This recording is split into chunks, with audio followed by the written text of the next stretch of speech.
I realized that I have to replace that word self with something that is fixed, that is never changing, that is always trustworthy, and that is bigger than myself. And essentially, for me personally, that is my faith in Jesus and my confidence that I get to have in God. And so I've had to go and remove the word self and replace it with God and say, no, I don't need self confidence because I get to have full confidence in my Maker, in all the promises that He has made, but also in all of the promises that He has kept throughout eternity.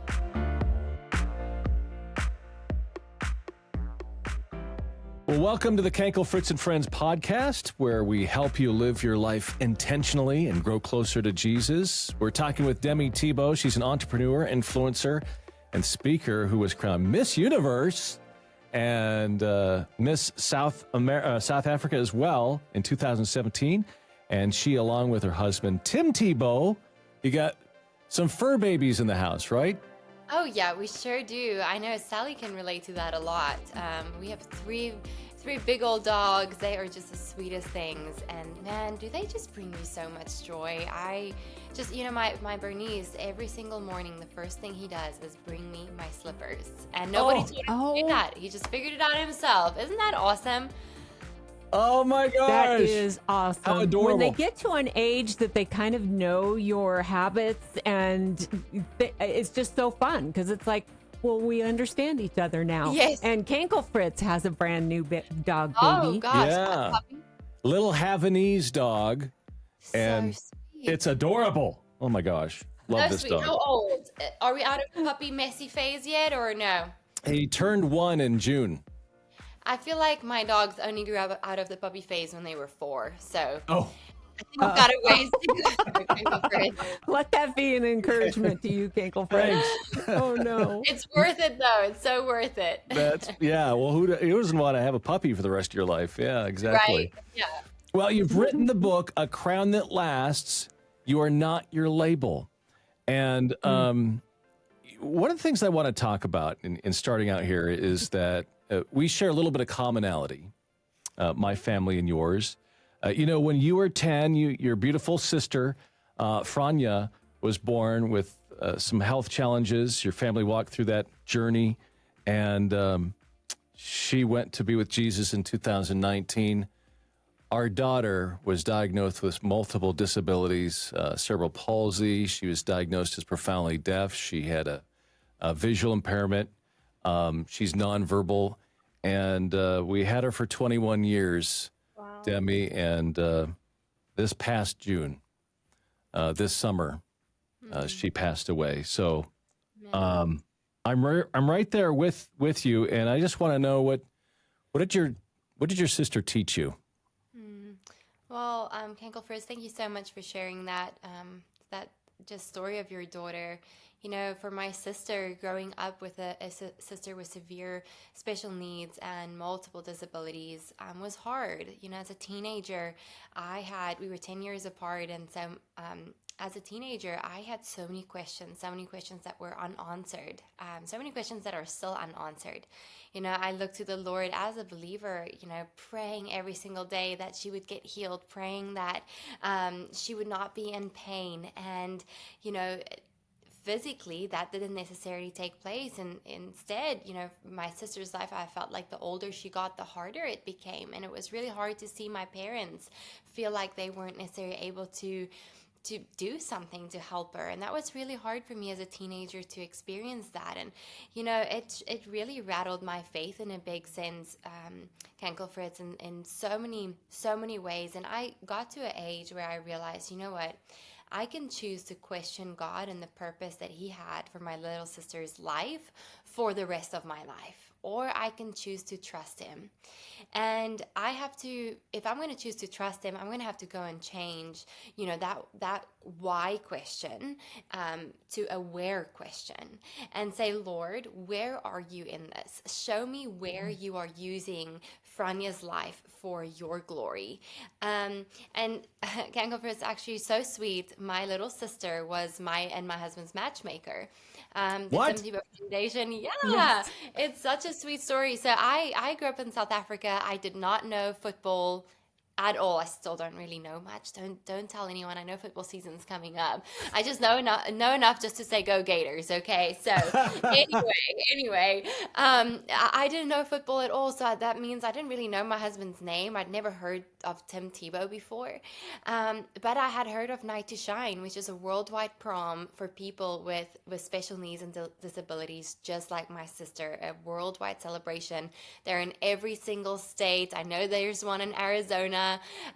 So it's really our favorite night of the year, and it's a night where we roll out the red carpet and we crown each and every honored guest the king or the queen of the prom, not just because we want them to know how loved and valued they are by us, but by the king of this universe, and that in his eyes they are seen as absolute royalty.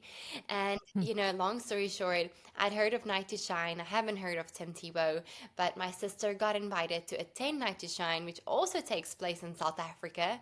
And I just knew about this Night to Shine guy that throws a celebration for people like my sister. And I wanted to know more. Franya was never able to attend in person just because of her condition. But that's essentially what got Tim and I connected, what got us talking. And we haven't stopped talking since. So here we are. So I joke and say Tim invited my little sister to prom and not me. That is adorable. My daughter has been able to attend one. And Are so, you serious? That's so amazing. That yeah, is so, well, then just the joy that Night to Shine brings to people all over the world. I think we have them in 725 locations in 56 countries. So if you know someone with a form of special needs or disabilities, please come and enjoy a Night to Shine. We would love to have you. we've got pictures of our daughter Abby in her wheelchair, and she is decked out. I mean, she is dressed up more than she's ever been in her life. Oh, My wife did her makeup, her hair, and it was, I gotta tell what you, was her, do you remember her dress color? yeah, it was this white, beautiful dress. Oh. It was, yeah. That's amazing to me because I thought originally, well, Tim got this idea from you and your sister, but no, that's not it. No, Night to Shine had been going for, gosh, we just celebrated 10 years last year. So for 10 years at this point, and we've just been married for over 4 years. Wow, that's amazing. That's awesome. I love that. What an incredible story, and what glue between you all are the kids and all the difference that you've been able to make through a Night to Shine, let alone your marriage included. So, Sally, I always say one of the things that I appreciate so much is just the Lord's kindness and his goodness in our lives. That he had given me such a sweet, special gift through my sister and have broken my heart for people like my sister around the world. And long before Tim and I met, Tim's heart has been broken for people like my sister. And the way that, once we met, we get to use our marriage as a vessel to live out our God-given purpose. And that's something that is, truly the foundation of our marriage and our relationship. And it's just so sweet of the Lord to have done that, to have gone before us in such a kind way. wow, that is so beautiful. Well, I want to jump back to 2017, and we're going to be talking about the journey that led you there. But I was fascinated to read that receiving that crown really ended up becoming who you were to everyone in the public. In fact, you have a story about immediately your manager came to you and said to you, Yeah, who are you? yeah. Yeah, that's right. Yeah, it's, man, funny story. I won that crown, got placed on my head, and I was whisked off to go and do, media interviews. And the first person that grabbed me was the lady that was going to be my manager for that year. And she was awesome.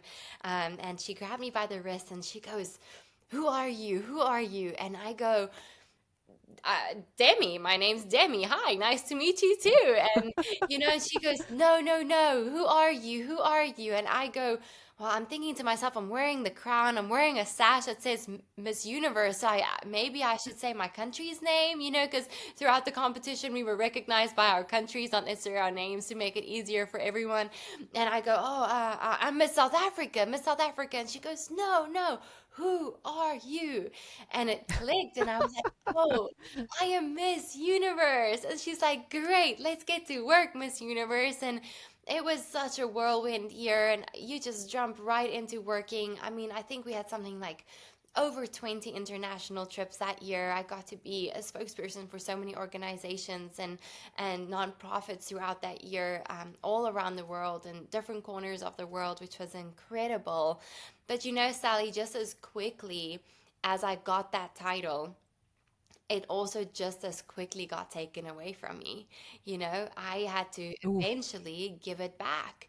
And listen, Sally, or, you guys might be looking at me and be like, I have never worn a crown in my life, and I'm also not planning on doing that. But I think for everyone listening, whether you've been in pageants or not, at some point in our life, we might find ourselves in a place where we have rooted the essence of who we are in what we do. And that was that moment for me. And the night came where I had to give that crown back, and where I just felt very empty, where I felt lonely, where I felt like I was just spiraling into a season that felt wasted. Um, Mm. but I later realized that it wasn't necessarily a wasted season, it was a waiting season. Oh, yeah. Yeah, we'll delve into that some more because it's fascinating to think, and we all have our ideas, especially as women, what it might feel like to wear a crown. But yet, there are all kinds of things that cause us to think about who we are. In other words, what our purpose is. And so, talk to us about finding the difference between self confidence and God confidence, because I just love that whole concept because it's, for me, a major life reset. Yeah. Sally, that was really the thing that got me through that waiting season that felt like a wasted season.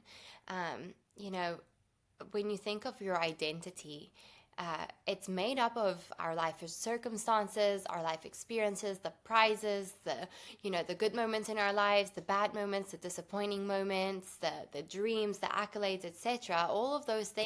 things, life experiences, end up forming our identity. But the problem with that is when we root our identity in things that are temporary, at some point or another, it sends us spiraling into, a roller coaster of emotions, of comparison, of not feeling like we are enough, or like we feel like we are not valuable, worthy, and just really questioning what our purpose is, right? That roller coaster Mm-hmm. of every time there's a transition, you hit this obstacle of this roller coaster, asking that, well, what now? What's next question?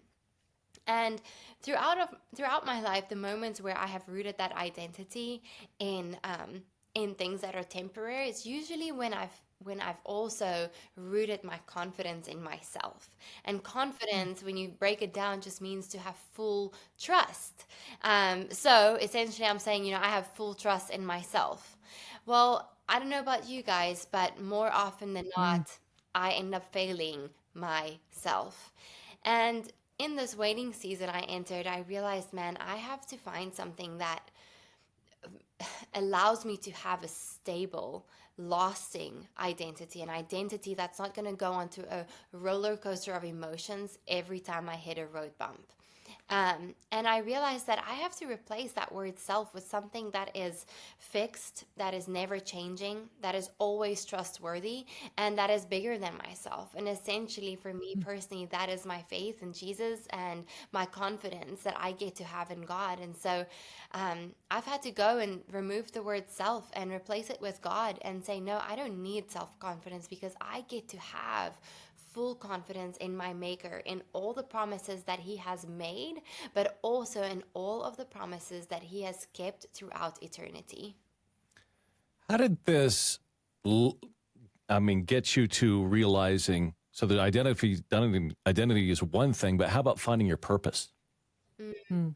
I think so many times we feel like our purpose is something so far fetched, something extravagant, something grand, something out of the ordinary. And I think that's a mistake that we can make a lot of times. I think maybe sometimes that can be rooted in a little bit of pridefulness. I think for me that has been the case.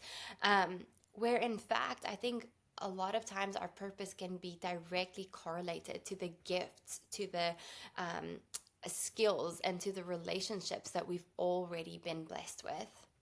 That's good. How do believing this affects guys as well? What advice can you share with young people or who are trying to fit in with others? How can they find that belonging? Yeah, fitting in is can also be associated with fear. The fear of not fitting in, the fear of feeling like we are not enough. And man, I think Tim Keller wrote it so well. He said it so well. He said, I'm going to butcher this quote now, but belonging is to be fully known and fully loved, and that is a lot like being loved by God. When we try to fit in, we bend and break so much. By the time we fit in, we're not necessarily even ourselves anymore. But belonging means that we are loved, that we are known and loved regardless of our good, regardless of our bad. But let's not make a mistake. Belonging doesn't mean that you're belonging to a group of people that's just gonna just say, yeah, you're great, you're awesome. No, they're gonna also choose your best interest and act on your on that behalf, and tell you when you are not your best, when there is more potential that you are not reaching, because those are the people that truly love you, that care for you, that have your best interest at heart, and that truly want the best for you. Again, the book is Crown That Lasts. It's Demi Tebow and shattering that perception that we have, of the world's highest achievements, accomplishments, and things like that. It's never really going to satisfy. Demi, I think about as a little girl growing up, I think it's pretty common to think about what would it be like to be chosen? Really, we're thinking about to wear a crown. But I think at the base of it all, it's the fact that you're chosen for something like that. Tell me about that pageant world and growing up in it. And is it just all makeup and gowns and fun? I mean, a lot of it for sure. Yes, there was so much fun in it, Sally. I am such a girly girl. I love a Yeah. good makeup, good pretty dress, ball gowns, and I think as a little girl, having grown up watching the Miss South Africa pageant, which is where I grew up, I was Mm, so enticed by the pretty ball gowns and the tiaras and all the princessy things. But as I matured and grew older, I realized that the thing that drew me to former Miss South Africa's former winners wasn't necessarily the pretty glitz and glamour of it all, but it was the type of women that the winners were. They were women that were leaders in their communities. They were women that inspired others. They were women that served as a voice for people that might not have been able to speak yeah. up for themselves. And I realized as I grew older, probably in my teenage years, not that I wanted to become a Miss South Africa, but that I wanted to become a Miss South Africa type of woman. And it's somebody that, to the extent of what I just described to you. And that's kind of how I tried to mimic former Miss South Africa's growing up, by trying to be a leader in my community, by serving on, whatever committees or teams I could, even as a teenager, that really inspired me. Oh, I love that. I love how your book is arranged and walking us through the process, but especially working through the wait. I think that we're very impatient people. Yeah. And so I was really intrigued by that and what you've learned through waiting seasons of your life. It's probably one of my favorite chapters in the book. And Uh, in this chapter, I really unpack that waiting season that we touched on a little bit earlier. And, I mentioned earlier that it felt like such a wasted season. It just felt like time was ticking and nothing good was happening. Oh. And there was definitely a big portion of that season where I was just sitting on my couch waiting for the next opportunity, waiting for the next thing. Sally, I actually wrote in the book a story of how shortly after I handed back my title, I pretended to be my own assistant. I created a separate email account, and just to divert people from asking me the what's next question, because I felt like Mm. such a failure for not having had, that all figured out, my next plan, my next strategy at 23 years old. I felt like such a failure. And right now, I just want to go back and like give that Demi a little bit of a hug and just say it's okay. You don't have to have it all figured out. There is a perfect plan and purpose. Um, but the thing that I learned through that season is that we can wait God's way. And I think a part of that is understanding that as believers, we are co laborers with God. He always shows up, He always does His job, but we are also called to show up and do our part and do our job. And I write a whole chapter about this in the book, about how I worked through that season and how I wish I had worked through that season. The things that I Mm. have learned now post that season, that I wish I had applied, because by no means did I have a perfect roadmap. Otherwise I wouldn't have ended up in that season in the first place, probably. But two practical things that I did, Sally, was one, in days that were hard for me, days that I felt lonely, I would go and serve someone.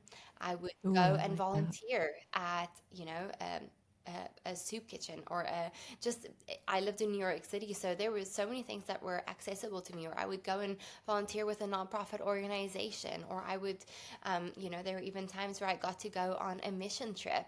And what that does, it removes the pressure off of yourself and puts the focus onto somebody else. In that waiting season, maybe you're waiting for your breakthrough, but perhaps someone else is waiting on you to show up for them. And that is just one way how I feel like that waiting season can still have so much significance, by going and serving someone else. I love that concept. Don't you, Cankle Fritz? Maybe somebody is waiting Mm. on you to show up. Oh, That's good. That's really good. that takes your focus off of you. Yes, I love that. exactly. Life is super unpredictable. Right now I'm on the radio. Hmm. This is what I do for a living, but that could change in a second. I mean, I could be let go here. I could be, something could happen. I could become disabled, or I can't talk. I don't know. How do you, and your identity can be wrapped up in that. How do you get your focus more on God than other sources of comfort or things that you think, or you hold on to in life? Kanglefers, I think it's so easy to root our identity and our worth in things that are tangible, things that are right in front of us. The crown I was wearing, maybe the prizes you have on your wall. I don't know, the things that are tangible, that's right in front of us. I think that's probably just the easiest thing to gravitate towards. And like we spoke about earlier, I had to realize, well, those things can change in a snap, in the blink of an eye. They're not eternal. But the Bible teaches us that there are certain things that will last for all eternity. In 1 Corinthians 9:25, Paul writes to the church of Corinth, and he says, hey guys, like, let's not chase perishable crowns. Let's go and chase crowns that will last for all of eternity. And what Paul is referring to there is actually the Isthmian Games as a big rival to the Olympic Games back in the day. I know we all just had Olympic fever with all of our athletes doing so great. Yep. But what he's referring to is these athletes that would go and sacrifice their whole lives to go and compete at these Isthmian Games, and all they would win was a crown made up of celery, pine, or olive tree leaves, depending Wow. on the season. Right. Right? Right. So talk about a perishable crown. Kangle Fritz, my crown was not perishable. It was made up of diamonds and pearls, yet here I am, and I'm not wearing it. So, so ironic. It's definitely a verse that inspired the title of my book, A Crown That Lasts, because I chased a crown that didn't last, just like those athletes. There's two things that do last. It's God's word and it's his people. And when we chase after things that can have an impact on eternity, I think that can inspire an identity that is eternal too. Your book is organized into 4 parts: dig, plant, grow, and flourish. And in the grow segment, you share a story that as women, we all think about, we all worry about, and I don't think we're ever free of it, but you actually faced this situation. Tell us about it. Yeah, Sally, I believe that you're referring to the incident where I was carjacked at gunpoint in my home country, South Africa. Yes. Growing up in South Africa, unfortunately, violence, especially against women and children, was something that we, at least heard about on a daily basis. And that was definitely something that was always top of mind. So much so that my dad had sent me on Wow. numerous safety driving courses, self-defense workshops, you name it, throughout my life. Good on him. Wow. Yeah, for sure. And I could change all the tires on my car in record speed before I was ever even allowed to drive a vehicle. And one day, 5:30 in the afternoon, I was stuck at a red traffic light. We call them robots in South Africa, red robot. And the next moment, my vehicle got surrounded by multiple men, and some of them were armed, and I had a gun pointing right to my head.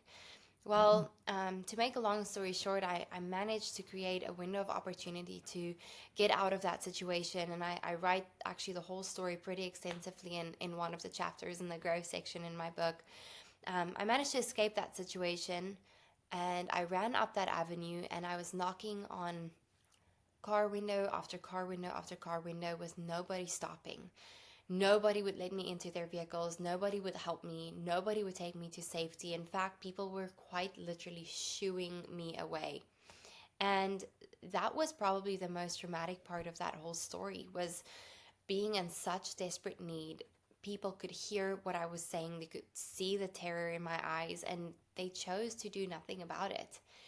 A young girl, she was 19 years old, eventually pulled over her little car, old little beat up car, and she led me into it. She took me to safety. And I'm so thankful for her for getting me to a safe space that afternoon. But more importantly, I'm thankful for what she taught me. She taught me how we can all use what we have right here, right now, where we've been planted, to have an impact on somebody else's life. And she also taught me to never underestimate the ripple effect of goodness that can come from your simple act of obedience. Her simple act of obedience of saying, I can help you here. This is all I have. I just have this beat up little old car, but you can get in it. That has led to Yeah. me, that incident has served as a catalyst to me learning about the evils that women face all around the world. It started in South Africa, but it has transpired to me being able to be a voice for women that can't speak up for themselves, to be an advocate for victims of human trafficking and child exploitation around the world. And today I'm sitting here as a board member of various organizations that serve survivors of human trafficking. And it's truly one of the greatest honors of my life. Well, good on you, and good on that Yeah. young lady who stood up for you, or It was sat 19 there years and old. leaned over and opened a door for you Yeah. when nobody else would. That's amazing. Yeah. Demi, you and your husband are, well, you were Miss Universe. Tim Tebow obviously was in the NFL and still on TV and, with SEC Network and well known and everything like that. How do you, it may be someone listening right now, well, gosh, they are them. I'm not them. How can I make an impact where I am? What would you say to that person? Yeah, I would say, once again, don't underestimate the ripple effect of goodness that can come from your simple act of obedience. I look at the story of Ruth and Naomi in the Bible, where, Ruth went through such a hard time. She lost so many of the men in her life, was faced with this decision, well, do I stay in my hometown and just do the culturally appropriate thing by staying here and I could possibly make a new life for myself here, or do I accompany my mother-in-law Naomi back to her hometown, which culturally would have been like a very frowned upon thing to do, and go and accompany her, go and stay with her, go and provide for her. And that's essentially what Ruth did. She went and she d- did what she thought was the right thing in that moment. She ended up picking up scraps out of, I believe, fields, barley fields perhaps. And essentially, there was so much blessing that came from that. Look at Ruth's lineage at this point, where she was ended up being the future great grandmother of the, she was the great grandmother of the future King David, and essentially formed a part of Jesus Christ's lineage. The blessing that came from her saying, "I'm going to accompany my mother-in-law. I'm going to do the right thing here." And once again, I think we can so often feel like we're supposed to do something extravagant, grand, out of reach in order to have impact. But it can start by just planting one little small seed right here, right now, right in front of us. So powerful, so much in this book to be really literally life changing. And so I'm going to speed read all the way to the end, to the flourish section of the book, because what caught me were the words presence over perfection. Yeah. And I thought, Sally, Oof. here you go. One hit. This is what you need to hear. Talk to me about the importance of presence over perfection. I think I opened one of those chapters with telling about shortly after my husband and I got married, one of our first marital fights was, me trying to be perfect, and Tim being like, "It doesn't need to be perfect, just be present." And ooh, that just really hit. My husband's the baby of 5, so he grew up in a big family. I grew up as an only child for the first 10 years of my life, and my sister was my dad and my stepmom's daughter, so we lived far away. So we really were just a small family for the most part, and any visit from friends or family was like a big occasion, unlike how Tim was used to. And so we just had people over at our home, which felt like all the time, the whole day, every day. And eventually I was like, "Tim, I am tired of cleaning the house and making sure it's perfect. And, this feels like a full-time job." And he just looked at me and he was like, "Demi, you don't have to be perfect. Just be present. People appreciate that so much more. And this is the moment. Don't miss this moment right in front of you." And that was just so impactful to me. One of the best lessons that my husband probably could have ever taught me. And now, I was trying to just get rid of all the dog hair, making sure the house was spotless. Well, Sally, now I have a sign up at the front door that says, "Welcome. I hope you like dog hair." And believe me, I really mean it when I say it. So if you I need that. Yeah, Oh my goodness. we have My a house Dalmatian, and her little hair make is a like mattress out needles. of So all if the you don't dog like hair, but dog that would be hair, gross. don't come to our home with wearing black pants, because you will leave with half of Paris on you, the dog. Oh, that's Yep, adorable. I've got the same problem here, but we love them, don't we? Oh, we do. I'll take the dog hair any day now. Yeah. Well, thank you for the that slobber. whole idea of presence over perfection. I needed that, along with everything else that's in your book. It's just really an amazing look into your life that really is reflected in all of our lives. Thank you, Sally. I appreciate that. Well, A Crown That Lasts, You Are Not Your Label, Demi Tebow, and how can people get more information about you if they're interested? Oh, anywhere on social media, any social media platforms, my website, demitebow.com. Super easy. So hope to see you guys there. Awesome. Well, thank you so much for your time. Appreciate it. Thank you, guys. This was so fun. And go give your puppies a big ol' hug and kiss from me.